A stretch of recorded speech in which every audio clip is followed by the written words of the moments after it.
Bonjour à tous et bienvenue à ce webinaire organisé en coopération entre Fluxim et Grant Thornton autour d'une thématique qui intéresse beaucoup de monde dans les organisations, aussi bien les acheteurs que les financiers, de comment améliorer le pilotage de la performance en maîtrisant mieux les engagements de dépenses. Et pour ce webinaire, j'ai le plaisir d'accueillir un certain nombre de participants, donc moi-même qui va être votre animateur tout au long de ce webinaire. Donc, je suis associé en charge de tout ce qui est Digital Performance Management chez Grant Thornton. Et donc, ce webinaire va être co-animé. Je vais laisser mes autres interlocuteurs se présenter, Hugues, Midoli et Christophe. Hugues. Oui, bonjour à tous, Hugues Ribélac, je suis senior manager chez Grant Thornton. J'interviens sur des projets de transformation liés au contrôle de gestion, donc à la fois sur la partie métier et sur des projets plus systèmes d'information, que ce soit des ERP, de la mise en place de BI. J'ai une expérience opérationnelle de contrôle de gestion et une expérience consultant AMOA de pilotage de projet. Merci Hugues. Midoli. Oui, bonjour à tous, Midoli Kavaji. Je suis associée chez Grant Thornton à la BU Achat et Supply Chain. Dans la BU Achat, nous sommes une quarantaine d'acheteurs et nous accompagnons nos clients dans la transformation de la fonction achat, tant en termes d'organisation, de processus, d'outils, de catégories, et également dans le choix, la mise en place d'outils SI, dans le pilotage de la performance et dans le catégorie management, dans toutes les catégories achats. Merci beaucoup, Midoli. Et enfin, Christophe. Oui, merci Olivier. Bonjour à toutes et à tous. Donc Christophe Rivérand, je suis directeur associé de chez Fluxim et en charge du développement de l'entreprise sur la France. Et j'aurai l'occasion de vous présenter en quelques secondes Fluxim très rapidement.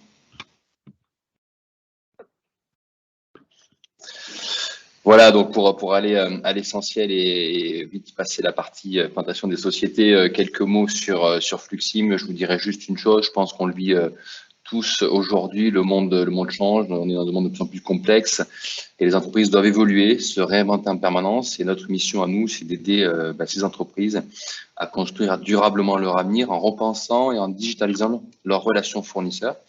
Et pour cela, on fournit des solutions innovantes, donc des solutions logicielles qui répondent à ces besoins pour accompagner ces projets de transformation. Donc concrètement, on intervient sur des sujets de gestion du sourcing, gestion du panel fournisseur, gestion du risque fournisseur, gestion des processus contractuels, e-procurement, qui va être la thématique d'aujourd'hui, et aussi des solutions pour gérer la facture fournisseur, qui est finalement la conséquence des actes d'achat et qui est plus logée sur la partie comptabilité.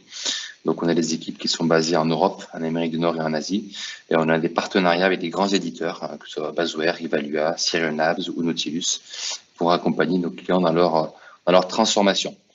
Voilà, Olivier, pour faire bref. Merci beaucoup, Christophe. Et donc, pour continuer, vous présenter très rapidement donc Grant Thornton, un cabinet de conseil et d'audit, donc sur la partie conseil, un peu plus de 150 collaborateurs donc dédiés au conseil et principalement autour des sujets de transformation des organisations, aussi bien que ce soit finance, achat, RH, customer experience. On intervient au sein de beaucoup d'entreprises, de beaucoup de secteurs d'activité sur ces sujets-là de transformation, donc qui vont toucher aussi bien des sujets d'organisation, de processus, mais aussi de systèmes d'information.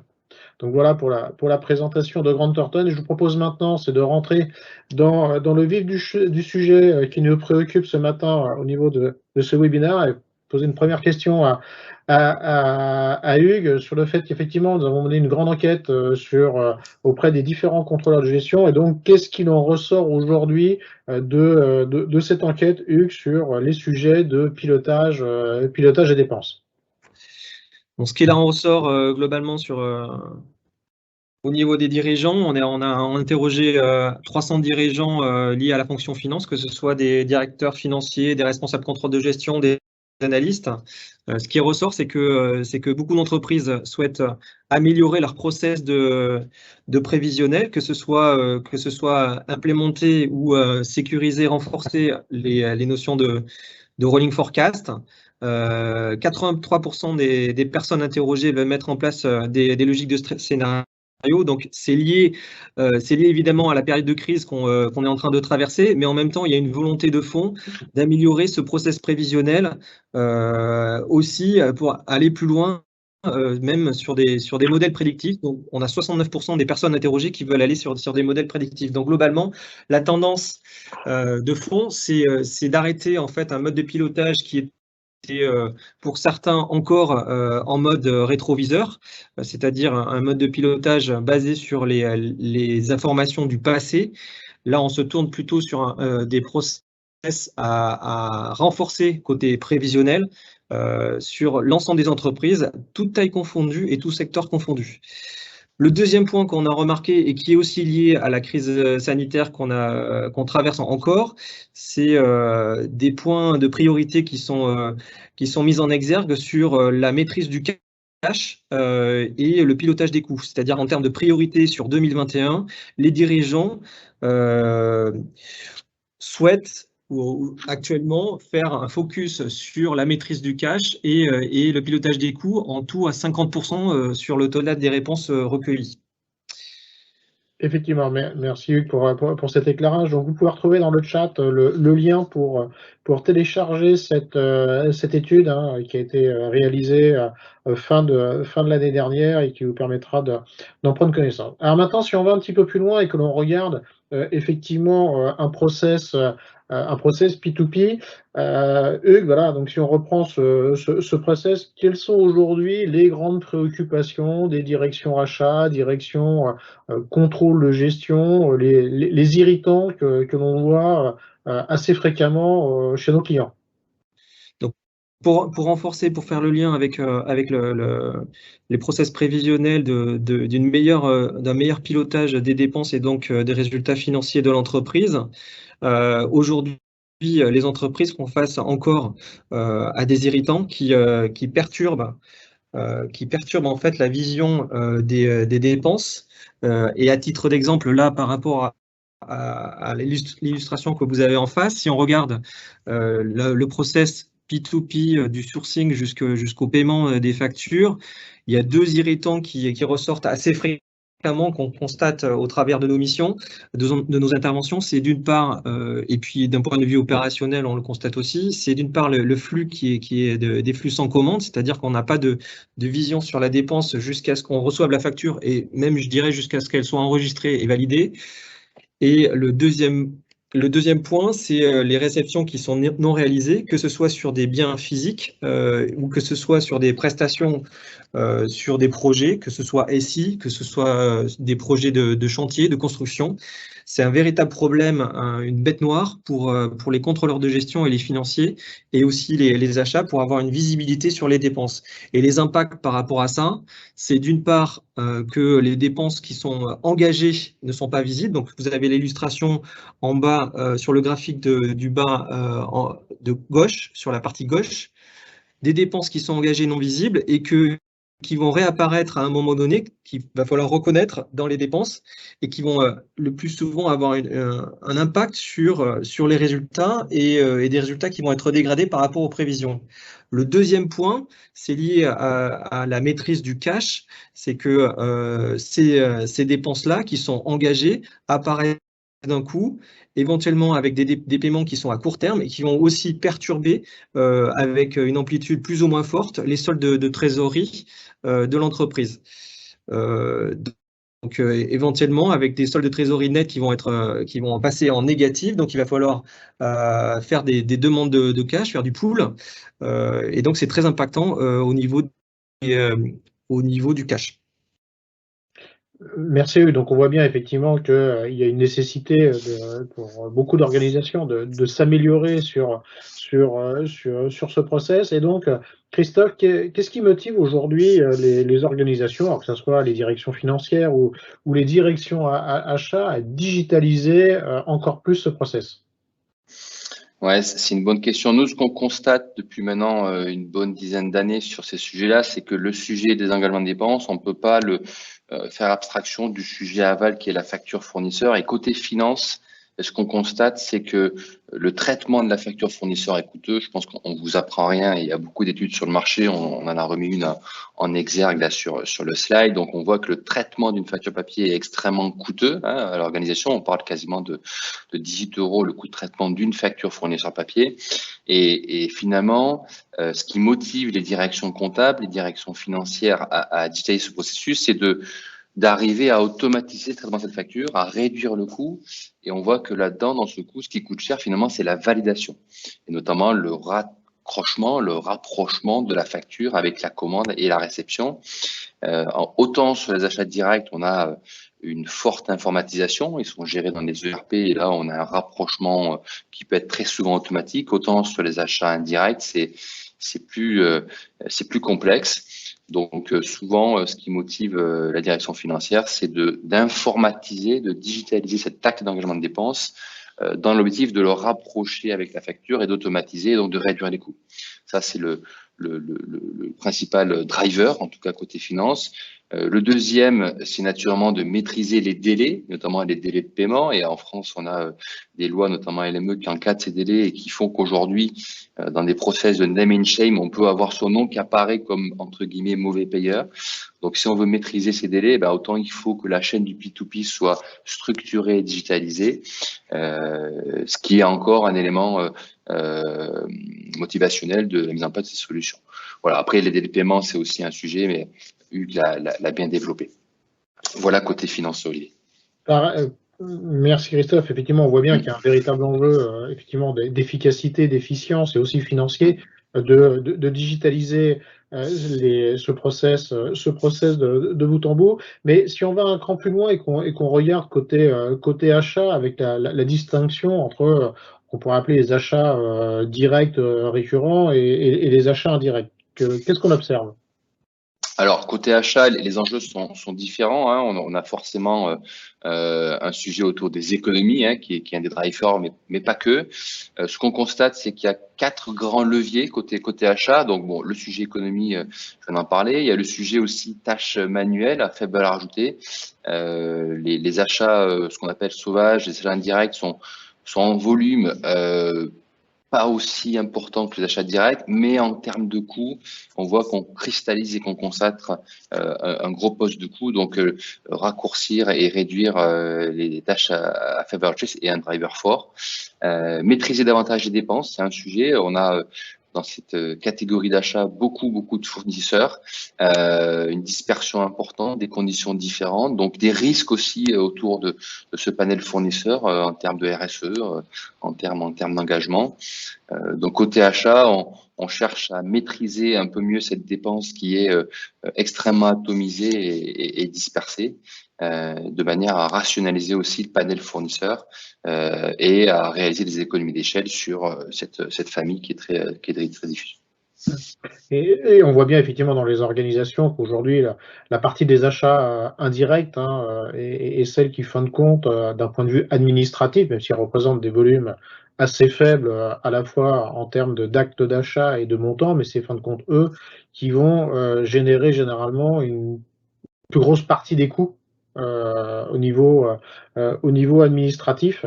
Et donc, il est important de voir quelles solutions on peut entreprendre. Et avant de continuer, je vous rappelle que vous pouvez poser vos questions dans le chat qui est à votre disposition. Et bien sûr, on répondra à l'ensemble des questions à la fin de la présentation. Alors oui, maintenant, si on revient sur le sujet de qu'est-ce qu'il faut faire, quelles sont les bonnes règles, Hugues, pour pouvoir améliorer le pilotage des engagements de dépenses. Donc, oui, si on veut résumer en fait les évolutions à entreprendre, on va les synthétiser autour de 3 axes d'évolution. D'une part, faire évoluer la gouvernance et les règles. Ce qu'on constate, c'est que les directions peuvent avoir des objectifs différents et à la fin, il n'y a pas de point de convergence sur ce process P2P. On peut avoir des directions financières qui sont insatisfaites des résultats et globalement pour l'entreprise et des directions achats, par exemple, qui qui ont atteint leurs objectifs. Donc, il faut faire converger en fait les directions à la fois finance, achat et aussi opérationnelles qui sont partie prenante du process. Le deuxième point, c'est un point de vue un peu plus concret, c'est d'avoir des règles de gestion qui soient partagées. À titre d'exemple, il faut catégoriser les typologies d'achat pour les suivre de manière différenciée et de manière commune sur l'ensemble des directions. Il faut avoir des mêmes définitions. Qu'est-ce qu'un engagement, à titre d'exemple? Donc voilà, faire converger l'ensemble des directions autour d'un sujet commun et avoir des objectifs communs. Le deuxième point, ça va être de régler les irritants, c'est-à-dire de mettre en place des bonnes pratiques opérationnelles. Donc aujourd'hui, il y en a certaines qui sont certainement pas respectées, qui sont inappropriées par rapport à ce qu'on doit faire. Donc mettre en place les bonnes pratiques. J'ai mentionné tout à l'heure suivre les réceptions à faire, enregistrer les factures, par exemple, suivre les demandes d'achat, c'est-à-dire les valider, avoir un process assez lean sur les demandes d'achat, et puis veiller aussi en amont aussi aux impacts qu'on peut avoir les termes contractuels avec les fournisseurs. Ça, c'est à titre d'exemple, sans être exhaustif, mais il faut traiter point par point les pratiques opérationnelles à mettre en place.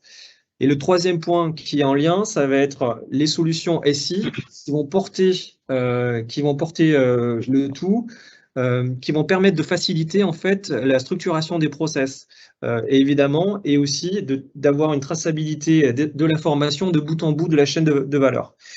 Évidemment, il faut écarter tout ce qui est process papier. Donc, ce que disait Christophe, digitaliser les process dans leur ensemble, couvrir les fonctionnalités qui ne le sont pas. Il y a certainement des verrues fonctionnelles qui sont portées par exemple sur Excel, on le voit assez fréquemment.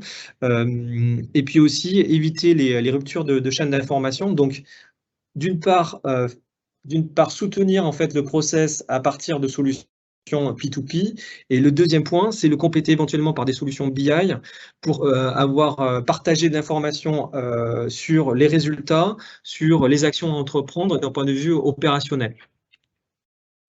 Parfait, merci Hugues. Effectivement, les enjeux après, c'est de pouvoir partager l'information entre les financiers et les acheteurs et aussi les prescripteurs pour avoir la capacité à pouvoir diffuser de l'information et s'assurer que tout le monde a bien le bon niveau d'information pour pouvoir agir sur ce process. Alors maintenant, effectivement, quand on parle de ce process, hein, Christophe, on utilise beaucoup de termes et d'anglicismes. Voilà. Est-ce qu'on peut un peu clarifier un peu tous ces différents sujets? Ouais, tout à fait. C'est vrai que à l'instar des ERP, on a aujourd'hui une galaxie de solutions logicielles qui sont à disposition des directions achats, directions financières sur différents métiers. Je dirais peut-être pour clarifier et simplifier les choses qu'aujourd'hui on parle de source to pay, hein, c'est vraiment le terme qui clarifie le positionnement des solutions aussi bien sur un périmètre achat que sur un périmètre de comptabilité fournisseur, finance, contrôle de gestion. On a des sujets beaucoup spécifiques, donc on va parler d'e-sourcing dans le métier des acheteurs pour simplifier les processus de gestion d'appel d'offres, de sélection de fournisseurs. On va parler de d'e-procurement, qui est la thématique d'aujourd'hui finalement, où on va structurer l'acte d'engagement de dépenses, hein, de passation de commande. On va parler de procure to pay, cette fois-ci pour englober le traitement de la facture fournisseur en plus de l'e-procurement. Vous allez entendre parler beaucoup d'invoicing, hein, les réglementations de 2023, 2024, 2025 vont obliger finalement le passage à la facture électronique en France, donc c'est ce qu'on met sous le terme invoicing pour arrêter de s'envoyer du papier. Ouais, et on a rajouté un terme punch-out aussi qui est assez proche de notre thématique d'aujourd'hui, notamment dans la gestion des catalogues et la connexion avec des plateformes, des marketplaces type Amazon Business. Donc voilà, un ensemble de mots, mais finalement qui traduisent assez bien aussi la thématique des achats et de la finance dans le digital. Oui, effectivement, et toute la relation effectivement avec la sphère financière, la BI derrière pour pouvoir analyser ces données. Alors maintenant, si on regarde, et si on va un petit peu plus loin, on regarde quelles sont les grandes fonctionnalités, les grands apports que peuvent avoir ces solutions qui permettent effectivement de digitaliser ce process et surtout de pouvoir corriger les irritants que l'on a vu avant. Oui, alors, ce qu'on constate aujourd'hui sur les solutions du marché, c'est des solutions qui sont extrêmement intuitives, ergonomiques, avec beaucoup de mobilité, hein. À l'époque du smartphone, on a beaucoup de choses aujourd'hui qui se digitalisent au travers de ces appareils-là. Alors, en termes de fonctionnalité, on va retrouver des choses assez classiques, notamment l'initialisation d'une demande, hein, pour que un opérationnel puisse exprimer une demande d'achat, soit de manière extrêmement libre, hein, un formulaire web, il va renseigner sa demande, ou alors de manière plus structurée, hein, dans le cas où les achats veulent justement arriver à faire rentrer les équipes dans des canaux. Donc là, on va parler de catalogue notamment, où on va créer des catalogues, par exemple pour les achats informatiques, où les utilisateurs vont aller piocher quelque part, dans ce cas négocier l'acheteur en amont. Donc tout ça se passe dans une phase d'initialisation.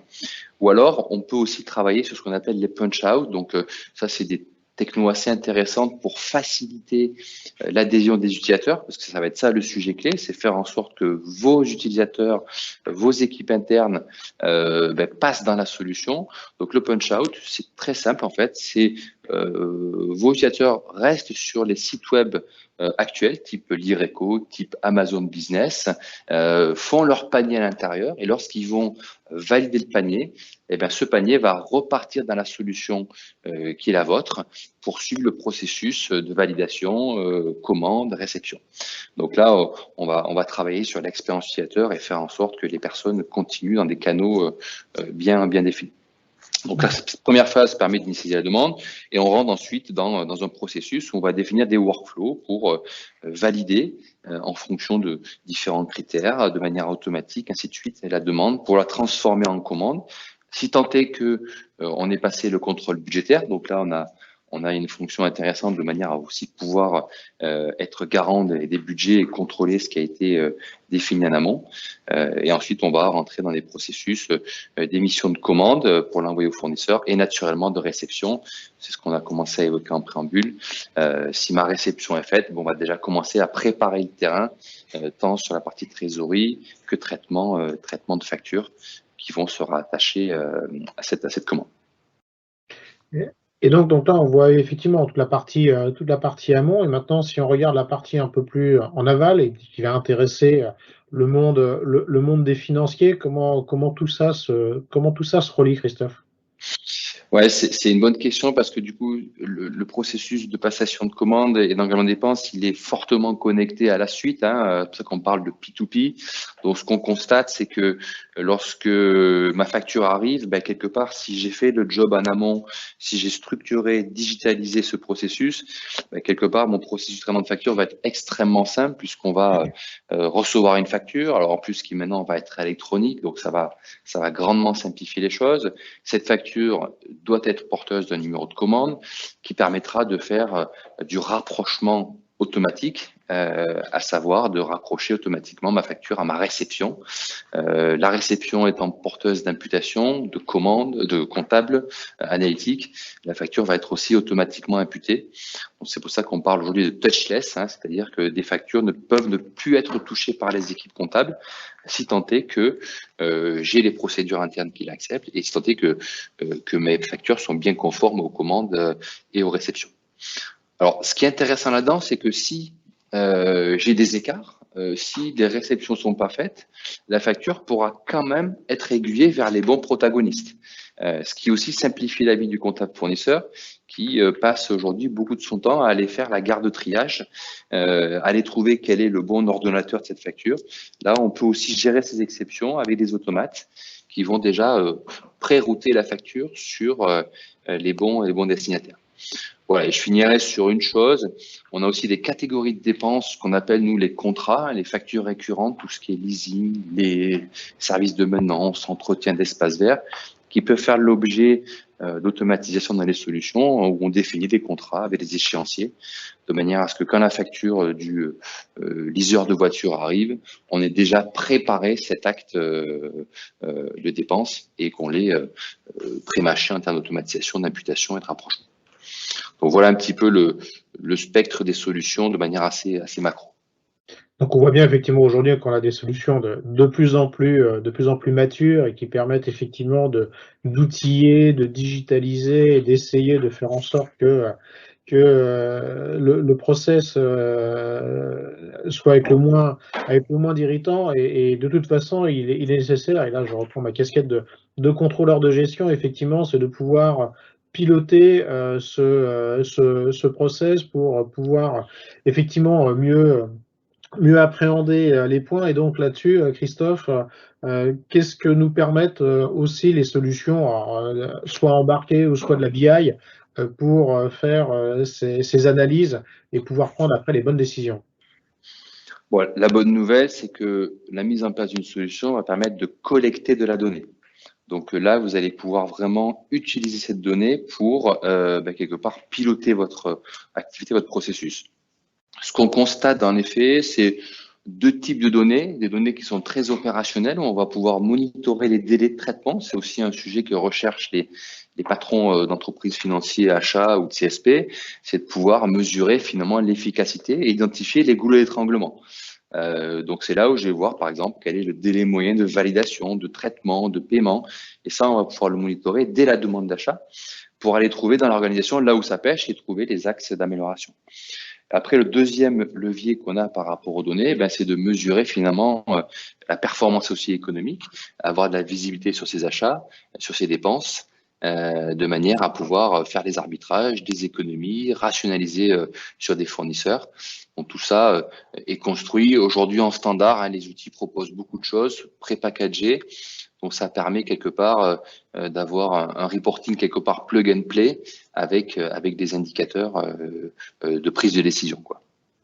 Et surtout, en plus, ça permet de récupérer l'information après aussi des contrôleurs de gestion pour alimenter des éléments prévisionnels, de projection, après de dépenses, et fin de compte, intégrer ça après dans du rolling forecast, dans du prédictif, et pouvoir asseoir, fin de compte, ces analyses-là sur des données concrètes et pas comme je pense le font encore beaucoup de contrôleurs de gestion des prévisions qui sont malheureusement pas forcément assis sur des données certaines et déjà connues dans l'entreprise.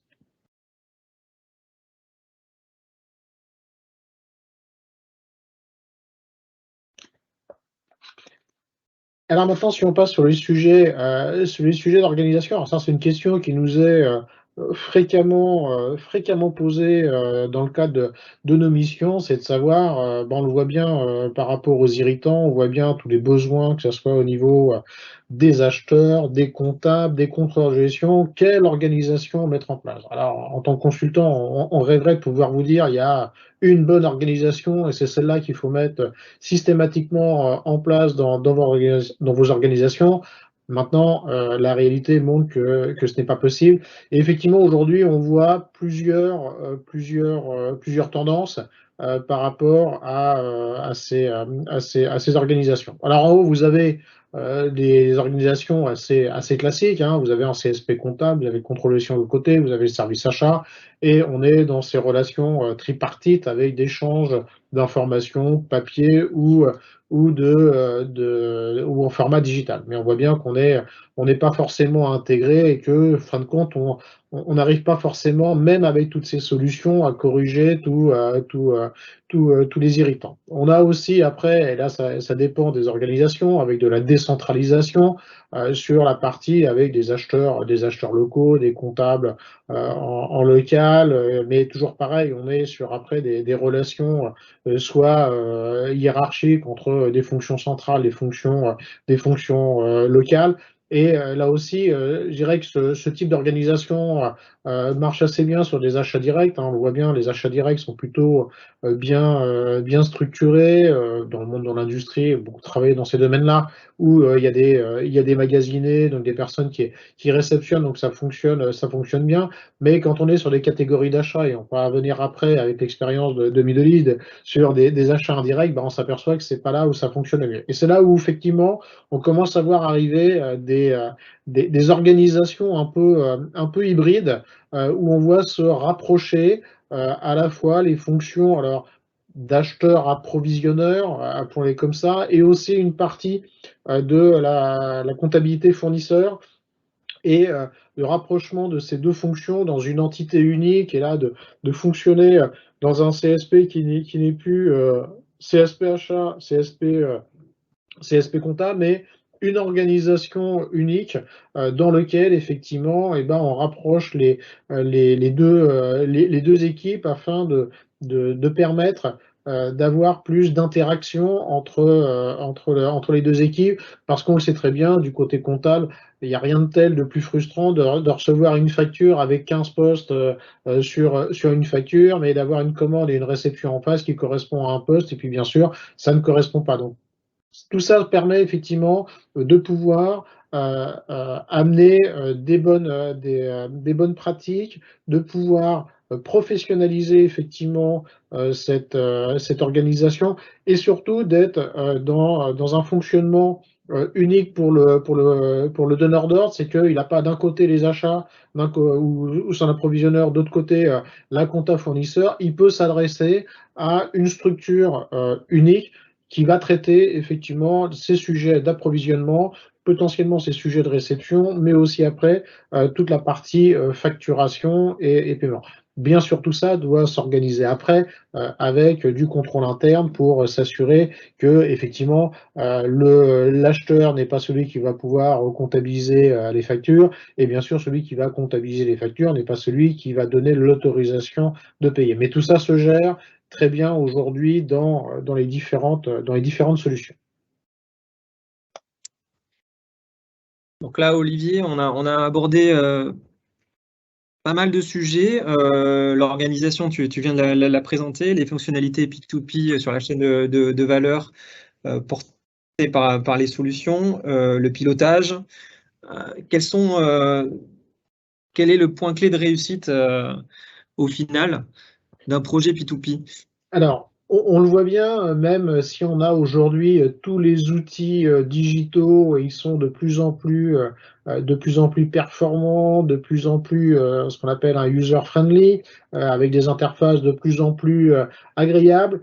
Maintenant, toujours est-il, on est encore sur de l'humain, c'est-à-dire qu'on voit bien qu'il y a un certain nombre d'éléments qui doivent être réalisés par de l'humain, et on sait très bien que c'est là-dessus que les efforts doivent porter. Vous l'avez à l'écran là. Aujourd'hui, ce qu'on observe, 2/3 voire 3/4 des projets de transformation échouent. Et quand on est sur la mise en place de solutions pour améliorer le pilotage des engagements de dépenses de bout en bout, où on voit bien qu'on embarque de la fonction finance, des comptables, des contrôleurs de gestion, des acheteurs, des approvisionneurs, des prescripteurs et aussi des patrons qui doivent valider un certain nombre d'éléments, en fin de compte, on embarque quasiment l'intégralité de l'organisation, et donc il est nécessaire, il est important, il est primordial de pouvoir intégrer cette brique de conduite du changement, parce qu'autrement, qu'est-ce qu'on constate sur la plupart des projets, c'est qu'au début du projet, tout le monde va être sur la courbe bleu clair. Maintenant, ce qu'on constate dans les faits, c'est qu'on est plutôt sur la courbe bleu foncé. Et donc, il est important d'intégrer cette conduite du changement, pas simplement au moment de la préparation du projet, au moment du déploiement de la solution, mais surtout dans le temps. On le voit bien aujourd'hui, des projets de transformation qui impactent toute l'organisation, comme on le voit aujourd'hui, mettent entre 24 à 36 mois pour pouvoir commencer à porter leurs fruits. Et donc là, il faut le prendre en compte dès le début. On travaille à Grant Thornton avec des partenaires qui aujourd'hui offrent des solutions de plateformes digitales de transformation pour véritablement bien mesurer et surtout, au-delà de mesurer, apporter de l'aide au bon moment aux utilisateurs, lui permettant effectivement de bien réaliser les tâches qui lui incombent dans le process. Parce que là aussi, et il y a un autre chiffre en tête, hein, quand on interroge des utilisateurs, quel que soit leur niveau dans l'organisation, 24 mois après la mise en place d'un projet, 50% des utilisateurs disent ne pas avoir été accompagnés au moment de la mise en place. Donc c'est pour ça qu'il faut intégrer cet élément-là de conduite du changement et encore une fois le penser au-delà du déploiement de la solution et vraiment l'inscrire dans le temps parce que c'est un gage de réussite et surtout de s'assurer que la transformation va bien s'opérer dans les organisations.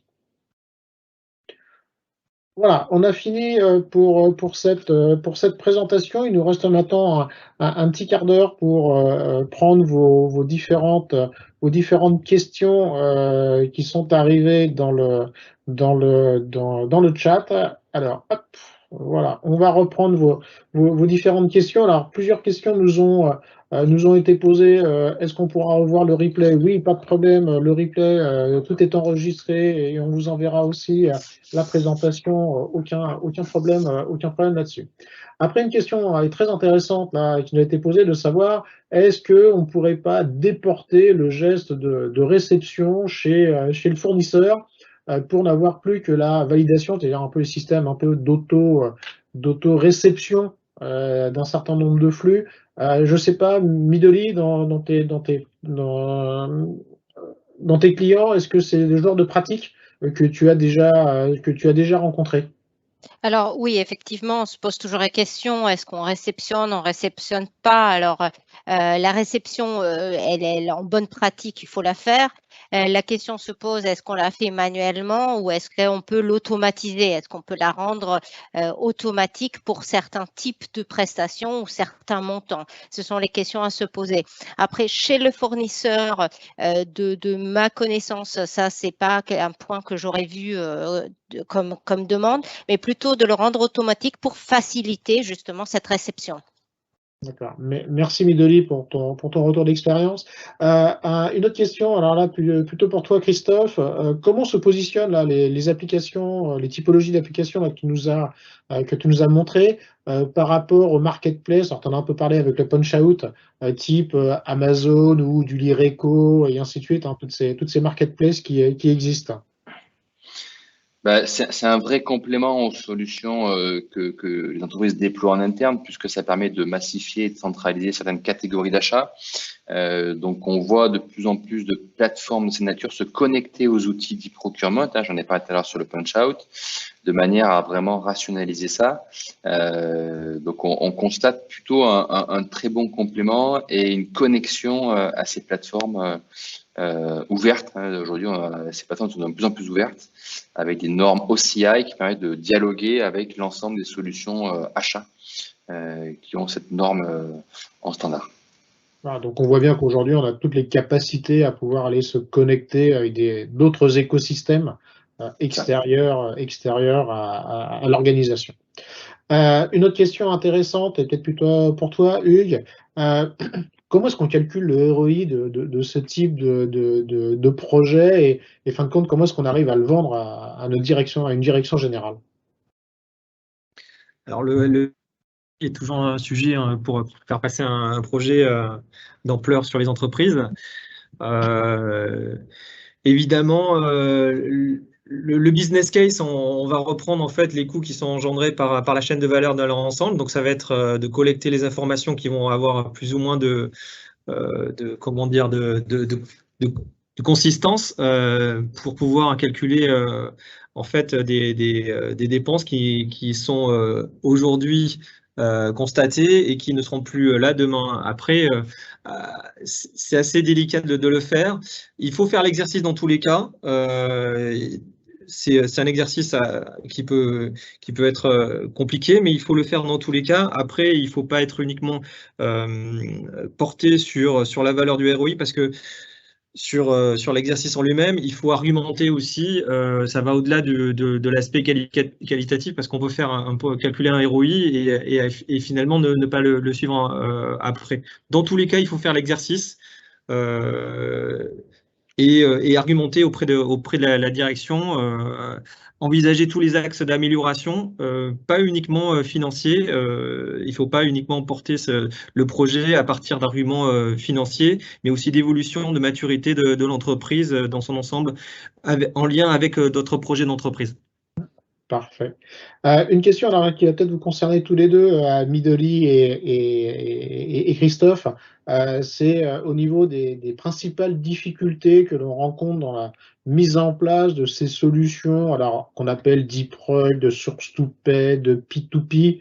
Peut-être témoigner quelques éléments, Midoli, par rapport à ce que tu peux voir chez tes clients.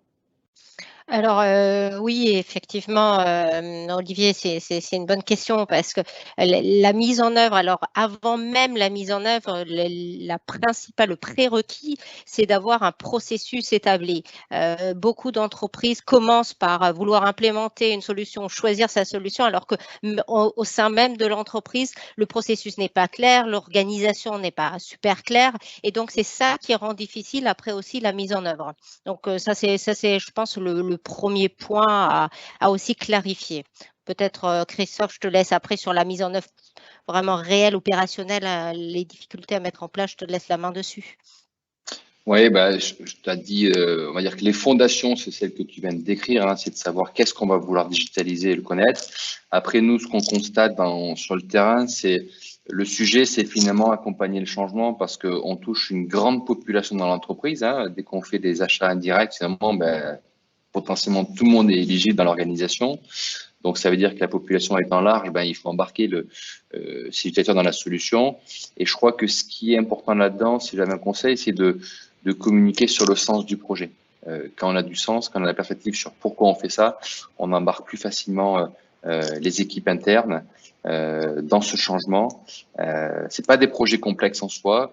Par contre, la population étant large, il faut pouvoir faire adhérer l'ensemble des personnes, d'où un changement à bien appréhender. Merci. Une autre question, effectivement, peut-être pour toi, Midoli. D'un point de vue achat, quels sont les points d'attention pour bien piloter les dépenses? Quels sont les éléments sur lesquels il faut avoir un focus particulier? Oui, alors c'est une question complexe car il y a plusieurs points d'attention. Et il faut effectivement veiller à mettre en place certaines bonnes pratiques pour s'assurer un bon pilotage de la dépense. C'est tout d'abord, comme je le disais auparavant, mais c'est aussi valable dans cette réponse, c'est un processus S2P, donc plus large même que le P2P, hein, vraiment S2P, et des procédures bien établies avec des workflows de validation clairs et systématisés dans l'entreprise. Et ça, déjà, ça permet de réduire fortement les non-compliance au process, hein, comme on a évoqué avant, les dépenses en commande, les paiements sans réception, etc. Deuxième point, je pense qu'il faut une collaboration très forte entre le métier, la finance et les achats pour la construction du budget. Ça permet aussi de maîtriser ce demand management qui est encore très peu généralisé dans les entreprises. Ça commence, mais ce demand management qui est vraiment le pilotage du besoin. Ensuite, un vrai appui des achats, de toute évidence, hein, dans le sourcing des fournisseurs mais pas que des fournisseurs, aussi dans les solutions pour trouver des solutions fonctionnelles et innovantes pour optimiser ainsi le coût. Et puis, un système de validation de la dépense en aval du processus achat avec évidemment l'envoi d'une commande systématique. Peut-être dernier point aussi pour clore la boucle de ce pilotage de la dépense, c'est une vérification du montant des dépenses, donc des actuals versus les forecasts. Comme ça, on boucle le tout.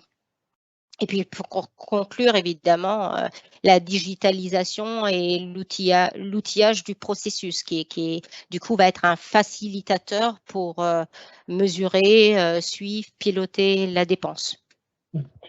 On voit bien, il y a encore des choses à travailler dans les organisations, effectivement, à la fois dans le process de pilotage budgétaire, de reprévision, effectivement, de rapprochement entre la fonction achat et la fonction contrôle de gestion. Et il y a beaucoup à aller s'enrichir mutuellement, d'aller travailler ensemble pour éviter que eh ben, effectivement, des prévisions soient faites par les contrôleurs de gestion, mais en fin de compte, pas assises suffisamment sur la connaissance. On s'aperçoit que de plus en plus, et ça c'est une grande tendance, c'est que, en fin de compte, l'information, on l'a dans l'organisation. Alors après, est-ce qu'elle est accessible, pas accessible, mais on voit bien aussi avec les nouveaux outils, on a tout ce qu'il faut pour pouvoir améliorer effectivement ce pilotage des engagements de dépenses, pour pouvoir mieux l'intégrer après dans toute la boucle de prévision, reprévision, atterrissage, qui sont des exercices, et comme l'a précisé Hugues, et comme on l'a vu dans le cadre de l'enquête, hein, c'est aujourd'hui une nécessité et une demande de tous les patrons, d'avoir la capacité à faire de la simulation, à pouvoir actualiser, alors pas en temps réel, parce que ça n'a pas forcément d'intérêt, mais d'avoir une capacité à pouvoir intégrer le maximum d'informations pour effectivement se projeter, prévoir ma trésorerie, anticiper les décrochages éventuels, et surtout après côté achat, pouvoir faire potentiellement des arbitrages, si des arbitrages doivent avoir lieu sur une certaine partie des dépenses et des budgets, et que tout ça soit fait dans une boucle itérative qui permette de prendre les bonnes décisions in fine. Parfait. Je ne sais pas si on a d'autres questions. Ah, une question. Quel sera l'apport d'une solution BI en complément d'une solution P2P, Hugues? Oui, la solution BI en complément d'une solution P2P, oui, l'apport, ça va être d'agréger, d'avoir des niveaux d'analyse plus poussés que ce que peuvent apporter généralement les solutions P2P, puisqu'on va pouvoir agréger et manipuler de la donnée soit agrégée, soit de manière fine, pour pouvoir faire des analyses et donc derrière aider à la décision. Donc on a de plus de fonctionnalités globalement d'analyse généralement, je dirais. Donc tout dépend en fait de la solution P2P implémentée. Et puis ça va venir en complément en fait d'autres informations qui vont être reportées par des solutions de BI, soit qui sont implémentées, soit qui seront à implémenter. Et donc faire converger en fait des informations qui sont issues du process P2P avec d'autres informations financières ou non financières, permettant soit des analyses fines, soit des reportings plus globaux pour suivre les performances d'entreprise et les partager surtout. Le point important, c'est de partager en fait l'information au niveau de l'entreprise. Voilà ce que peut apporter une solution BI en complément d'une solution P2P qui va structurer plutôt le transactionnel, même s'il y a des fonctionnalités de reporting. On voit bien, effectivement, ce sont plutôt des solutions complémentaires et pas forcément concurrentes, et que l'usage n'est pas le même. Et je vous propose de terminer sur une dernière question, ce webinaire, et peut-être pour toi, Mideli, de ton expérience sur la partie indirecte, quel est le taux d'engagement atteignable? 80, 90%? Bonne question. Alors, juste pour que je sois sûre d'avoir bien compris la question, le taux d'engagement, c'est-à-dire, si je le comprends comme le taux de compliance atteignable, même en achat indirect, on peut atteindre quasiment les 100%. Donc ça, c'est un premier point. Ensuite, dans la réalité des faits, effectivement, dans la plupart des entreprises, on n'est pas à 100%, on est plutôt dans l'ordre des 80%.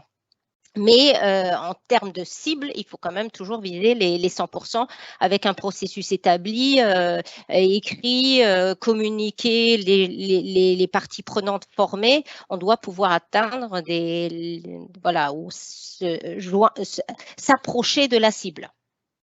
Parfait. Merci beaucoup. Merci à tous les participants de cette connectée. Christophe, Mideli, Hugues, merci de votre participation à ce webinaire. Bonne fin de journée à tous. Vous pourrez retrouver effectivement l'intégralité de ce webinaire, mais aussi le support à disposition hein, sur les sites respectifs de Grant Thornton et de Fluxim qui vont vous être mis à disposition. Et encore une fois, bonne fin de journée et merci de votre participation. Au revoir.